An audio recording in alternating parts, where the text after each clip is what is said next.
Emerald is the oldest and was the original inspiration. She's 4, and Autumn is 2. Autumn loves my books. She laughs at all the silly banter between the characters, and she will constantly go, her favorite one is my first one, What Should I Do Today? And I think it's her favorite because during the pandemic, we were at my mom's house for a couple of months. We didn't have our stuff. And so the only books that we had Goodnight Moon, What Should I Do Today? And maybe like one other random book. And so I was constantly reading that book to her. And now I think it's just a source of comfort. She loves it. Emerald, on the other hand, does not love the books like I thought she would. Girl, I wrote this book for you. You were the inspiration. You should be in love with it. And she will listen and she'll kind of humor me. But I think it's because she's seen me create the books, because she'll peek over my shoulder while I'm writing or illustrating. She's seen it in that context. So by the time the real thing is out, I don't know. I think she's just kind of over it. So I'll have to tell her about that when she's older. Like, I wrote a whole children's book series for you and you shoot it away. Welcome to the Adventures with Grammy podcast. I am your host, Carolyn Berry. This podcast is for grandparents on the go with their grandchildren and for parents who want to ensure loving relationships across the generations. I welcome your input and your feedback on every episode of the podcast we produce. Please send me an email at carolyn@adventureswithgrammy.com or connect with me on Twitter and Instagram at Grammy Adventure. Please follow or subscribe to my podcast. It's free, so you won't miss an episode, and ask your family and friends to do the same. You can subscribe to the monthly newsletter by visiting my website, adventureswithgrammy.com, and clicking the newsletter sign-up link. Markita Staples-Green is the creator of Curly Crew books, picture books that feature kids of color with curly hair, braids, and colorful beads. The mother of 2 young daughters, Markita is passionate about helping babies and young children identify with diverse characters and discover the joy of reading at a young age. Before embarking on her writing and publishing career, Markita worked in procurement, supply chain management, and marketing for several large corporations, including Ford Motor Company, Blue Cross Blue Shield of Illinois, United Airlines, and Adobe. She holds a master's degree in business administration from the Tepper School of Business at Carnegie Mellon University. Welcome, Markita. I am eager to hear your story about leaving the corporate world and embarking on writing and publishing children's books. When I had my daughter, we started to have story time on a regular basis. And I just found myself falling in love with the simplicity of the stories that we would read. Some of my favorites were Brown Bear and Hungry Caterpillar and classics, as well as little books that I would kind of pick up. That was when I really discovered writing for children. I've never been a writer like in school. I am an avid reader, but have never been much of a writer. That was kind of the introduction. And what I really liked most about children's books, especially like for that very young age, was just how you could have so few words, 100 words, 500 words for a more advanced picture book, and just tell this creative, fun story, mainly through pictures, but then you have these words to kind of augment it. One of my favorites is Goodnight Moon. I think the poetry of that book is amazing. It's like classic. And I don't know if that was even the intent when the book was written, but it's just such a beautiful meter. So that was kind of my introduction to writing. I would say I'm still not great at it. I'm still learning. And I go through an infinite number of revisions every time I write a book to get it to the point where it's a story that flows and is cohesive. And then the editing process makes it even better. But that's kind of how I got started on the path. Tell me what the reaction has been for your books. Do you find that the audience only are people of Black and brown skin, or do you find different ethnicities are embracing your work? Interesting question. The reaction to my book in general, all of my books, it has far surpassed anything that I would have ever expected. So many people, family, friends, the person from high school that you really never talked to, and suddenly like they're in your life. I mean, people are super excited about it. It's clear that this is the type of content people have been looking for. That has been really cool to see. I do see that the majority of my audience, it is composed of people of color. It's just natural. We are looking for the entire reason that I wrote my series is because I wanted these books for my children. I wasn't finding them in the store, and I wanted to create books targeted towards very young children, babies to preschool, kindergarten, early readers. And there was not a lot out there, still is not a lot out there for that audience. So I think that my audience tends to naturally be like me. They're looking for these books. So for that reason, I do get a lot of Black and brown people looking for the books. However, I also have a lot of non-minorities that also discover my books and are super excited about them. And it's the type of thing I can recognize myself that when it comes to experiences that I'm not a part of, but I understand. For example, it could be being being gay or being at some kind of physical disadvantage. I am also interested in those things, but I'm not necessarily seeking them out because it's not my experience. So I don't really take it as a bad thing that I'm not getting a lot of people that are not people of color finding my books, but I take it as a great thing and a great opportunity when I get to be on a platform like this and spread the word. And then maybe someone that was not looking for this kind of story, they hear about it and now they are a little more intrigued and then they're a little more aware. And obviously, those kinds of conversations are exactly what helps move us all forward and makes us more sensitive to what we're all going through. I am so honored that you chose this platform and asked me to interview you. And I there's a part of me that's like, she's been interviewed at the New York Times and she sought me out to interview. So I feel really good about this. Tell the listeners about your being interviewed in the New York Times. I find this absolutely fascinating and I'm so happy for you. Well, thank you. Interestingly, I think I reached out to you before I got in the New York Times. So you slid in before I became so much of a big deal. I'm not a big deal. Um, but yeah, it was really interesting. So I subscribe to the New York Times. I absolutely love the perspective that they have on so many different issues. And the particular segment that I was a part of, it's a part of New York Times parenting. They did, and I will have to send you the link to this because I think it's something that everyone should see. They did this article on the pandemic. It was called something like Screaming, or I can't remember the exact name, but it was a combination of an article that you could read, and then it also had sound. And it was moms calling into this hotline and just venting. There were moms that were just calling in, literally screaming. There were moms that were calling in, telling funny stories, telling sad stories. And it's really a work of art. So I was completely engrossed in that article and not thinking anything about myself or my books. And as a follow-up to that article, they were doing another piece on women that have, or moms in particular, that have made big changes as a result of the pandemic. And that alone for me was just it's a huge story that I now recognize was just, I did go through a lot. But at the time I was like, maybe I have a story here. So I sent them an email and told my story, which, just to kind of summarize what it was. So I'm originally from Detroit, Michigan. I'm married with two kids. My husband and I met in Chicago. I lived there for a while. And then about 6 years ago, we decided to move to California. We didn't know for sure how long we would stay there.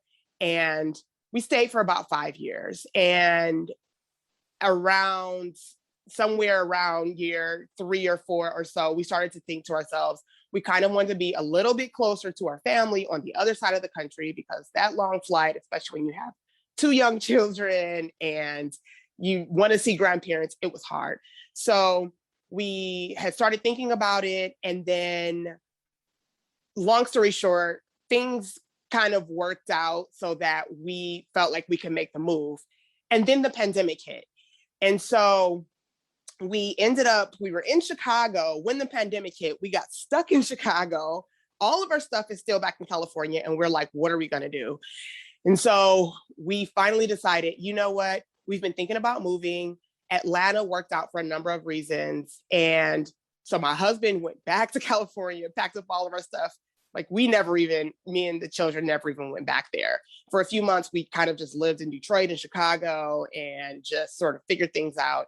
And then finally in May, I call it Uno de Mayo. It's our holiday. I don't know. It's a horrible name. But on May 1st, we all moved. This is May 1st of 2020. We all moved to Atlanta. And that's where we are now. And on top of that, I left my job and I started publishing these books full time. So there was a lot of change. My mother-in-law also sadly passed away. That's why we were in Chicago for her funeral. So a lot happened. And so when I told that story to them, they decided, yes, this fits what we're doing. So I was interviewed by the journalist. She put together this amazing piece. I had a photographer come to my home. And then I was in the New York Times. And that was just a few weeks ago. And it's been amazing and bananas ever since then. That's really a great story. It's a hard story to tell because there's so many pieces to it.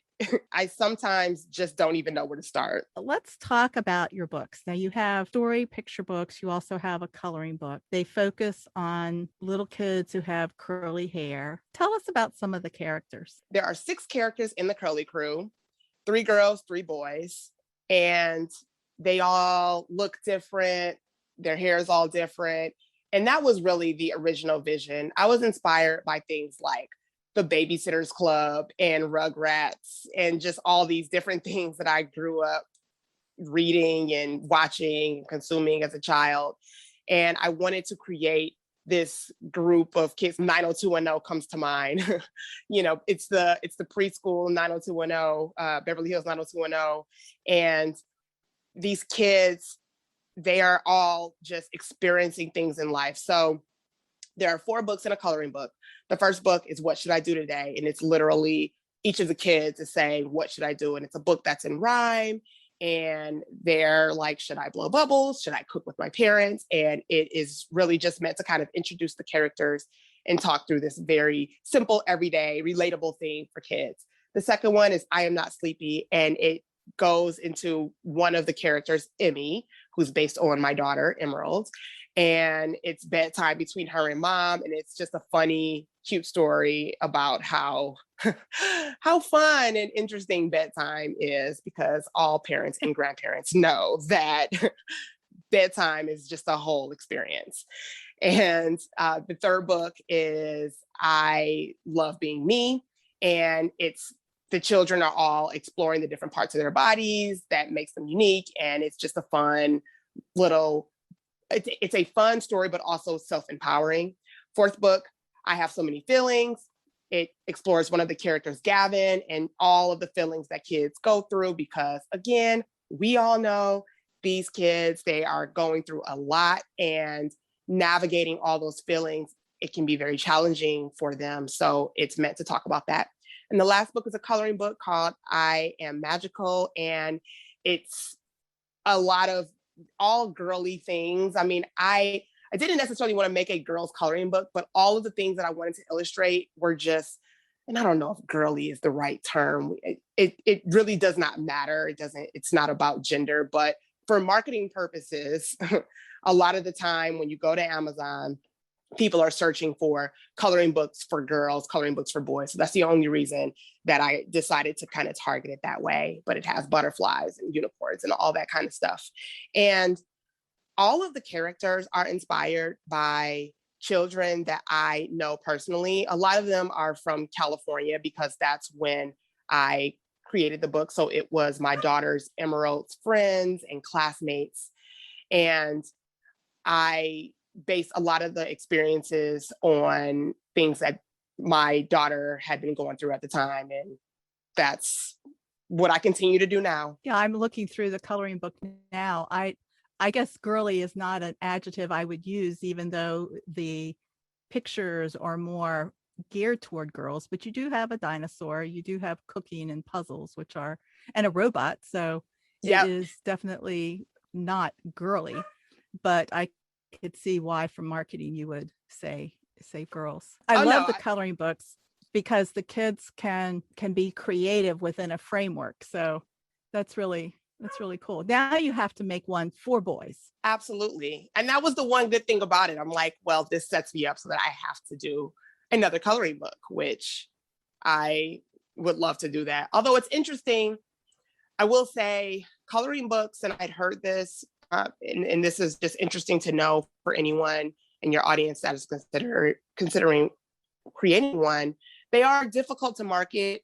If you go on Amazon, there are a lot of coloring books, and there's something about them that makes it a little harder to get people's attention. I think it's also a lot of very low cost competition. You can go to the dollar store and get a coloring book, but it has challenged me to find other ways to market. So bundling it with other items and putting it in local bookstores, things like that. So I'm still super excited about it. I am super proud of it and love it. So I don't care if it sells. Honest, I want it to sell. But either way, I love it. Are you an illustrator as well? I know you have it says pictures by Julie Kaufman and Markita Staples. So what is your background in illustration? Yeah, so that was interesting too, how that came about.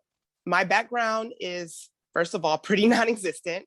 I did the same thing that most children to adults do. You draw when you're a kid. Around 4th or 5th grade, you don't have to take art classes anymore as you start to kind of get into more of your academic thing. And I hadn't really drawn a picture since elementary school. And so my last corporate role was at Adobe, which they make Photoshop and all those creative programs. And so I worked around creatives for my role. Never expected that it was something that would rub off on me, but I found myself wanting to experiment with drawing and drawing digitally. So with an iPad and Apple Pencil, I sort of started playing around with it. And I would take some of my daughter's books, the ones that had illustrations that I loved. There's one in particular called I Can Do It Too. And it was my biggest inspiration. I just love the illustrations in that book, a gentleman by the name of Ken Wilson Max. And I attempted to kind of recreate some of those drawings just to see if I could do it. And before I knew it, I had a very strong vision for how I wanted my characters to look.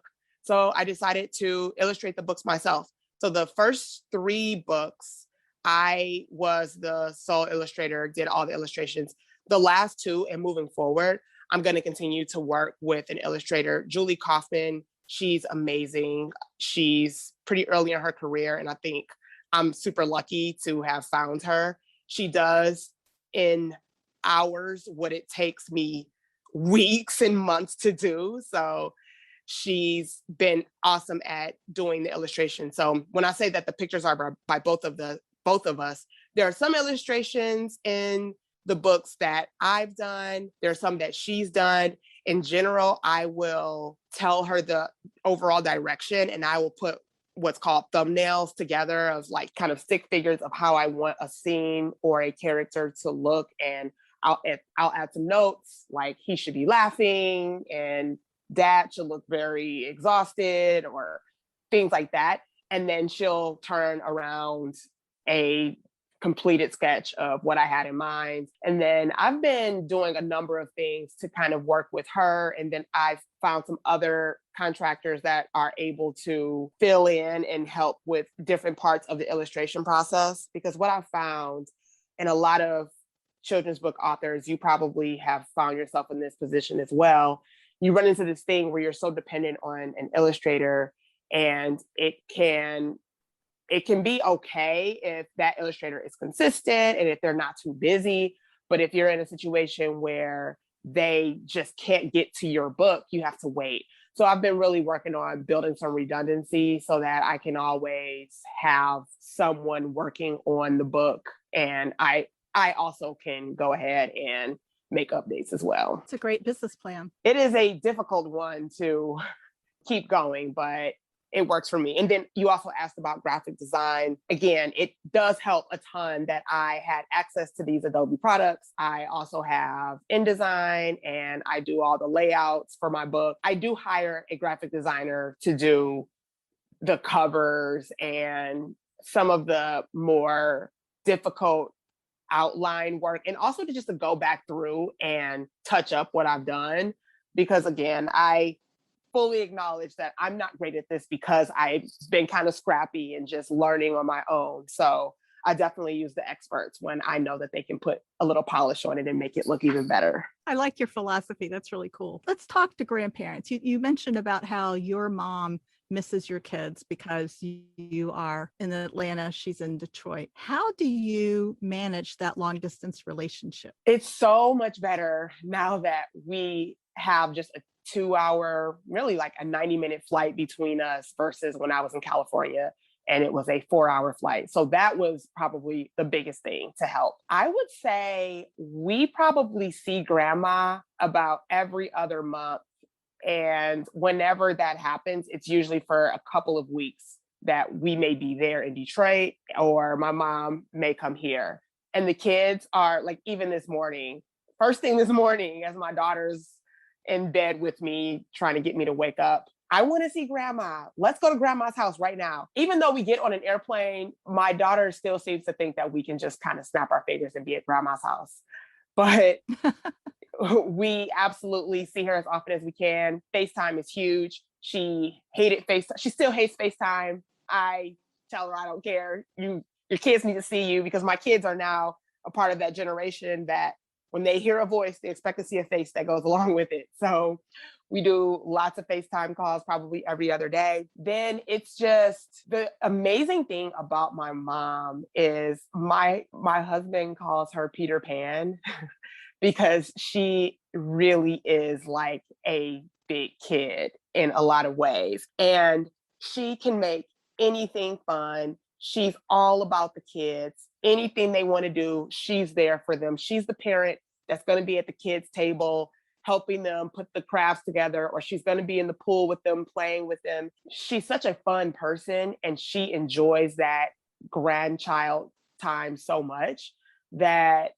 anytime we see her, it's amazing. So I'm just glad that we get to spend as much time with her as we do. And it's so important for your children and for your mom. I think people don't necessarily appreciate the fullness of the grandparent-grandchild bond. I totally agree. Unfortunately for myself, 3 out of 4 of my grandparents died when I was very, very young. And the one that was left, I was not in Detroit at the time, so we didn't have a close relationship. So it's a relationship that I never had. And when I see that relationship between my children and my mom, it is truly magical. And I had an interesting debacle that just happened that maybe you can even relate to, so my mom is 71. So she's still young enough to enjoy things, and she's good. She's healthy. But also because she's older, I always want to be respectful of her energy levels. And there's some part of me that feels like it's now time for me to take care of her. And so I went through this period where I felt bad asking her to do things. And I would kind of insist like, okay, mom, just come and you don't have to do anything at all. just be there for the kids and play with them. And there were two things that I now realize in hindsight that happened because of that. One was I was more stressed out because I'm not getting this help. And two, not that she ever said this to me, but I would just think that naturally she felt underutilized. So when she was just here about a couple of weeks ago, and my daughter turned 4. So we had a birthday party. And then we're always doing a bunch of things. We're buying things for the house or whatever. I asked my mom to do everything. Like there was a teepee that needed to be put together. I'm like, Mom, put this teepee together, which I would never ask her to do. And she complained the whole time, but I honestly think she enjoyed putting that teepee together. And, I put her in charge of the goodie bags for the party. And then also at the party was a pool party. She stayed in there with the younger kids, like the babies, and was pretty much lifeguard for them. And like any time I needed anything, I was just like, hey mom, can you please just take Emerald and, do whatever with her, change her clothes or get her ready for school or whatever. And again, at one point I would have felt like I'm asking her too much, but I mean, she's a grown woman. She'll tell me if she doesn't. And she does tell me. She'll be like, no, I don't want to go to the park right now. It's too hot or whatever. So that is something that I'm so glad that I finally realized that, because she is truly a godsend. She's so helpful. And like you said, for her to have that relationship too, I can tell is very valuable to her as well. There is research that says being involved with your grandchildren really helps keep you young.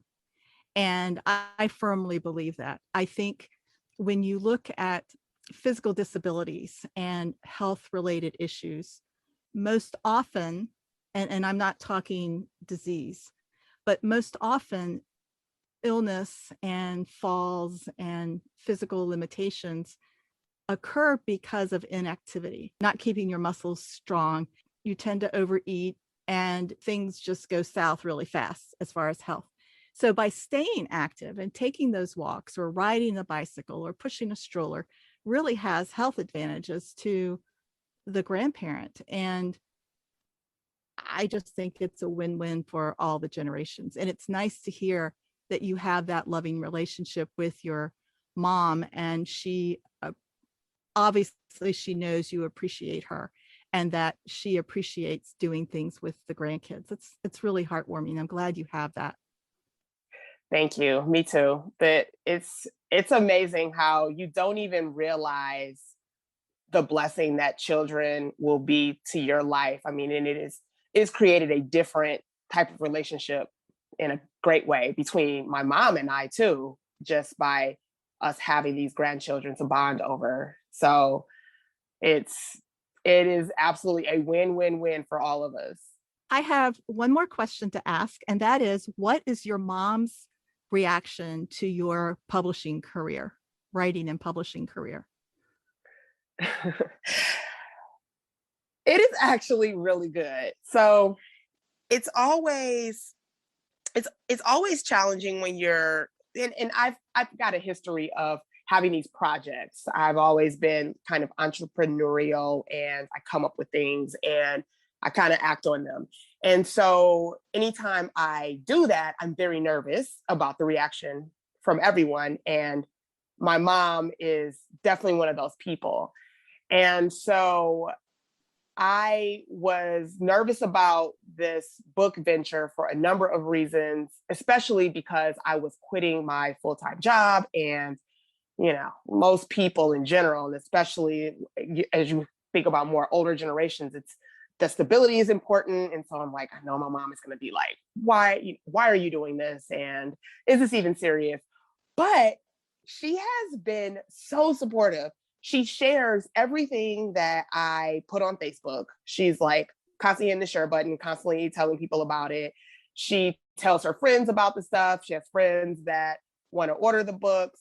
And then she absolutely has her requests in for me about the next books that I'm going to do. So there for sure is a grandparent book on the horizon. And that was something that she told me I need to do. One of my books, she's like, I'm going to take advantage of this. One of my books has a grandparent in it. And that was directly because of her feedback. She's like, where's grandma? Why isn't she in this book? I'm like, you're absolutely right. Grandma should be in this book. So my mom has been amazing with all of that stuff. Again, it's another thing about this whole journey that has just been really cool to see, just that level of support that I didn't expect. I know you have to run, so I would like to give you the opportunity to address the listeners and share what you feel is important for them to know about your books and why they should buy your books, where they can find you on the internet, and just any words you want to say to them. My books it's the Curly Crew series, so I can be found everywhere with Curly Crew Books, curlycrewbooks.com, Curly Crew Books on Facebook, Instagram, and Pinterest. And you can also reach out to me directly if you have any questions or just want to connect with me, Markita at curlycrewbooks.com. I am super proud of what I've created. I mentioned I have 4 books, 4 picture books, and a coloring book. I'm launching another book about going back to school. That'll launch in August. And I am also going to be launching a Kickstarter very soon. And this is so that I can print board books, because one huge gap in the market is when it comes to board books, which are the hard books that babies can't destroy. There are not a lot of books that feature characters of color. And so I am working to convert all of my books to board books. And for this first one, I'm launching a Kickstarter. I would absolutely love if my message speaks to you at all, if it resonates in any way, please do follow along in my journey. And then when I launch that Kickstarter, I would love any support, and also just for anyone to share.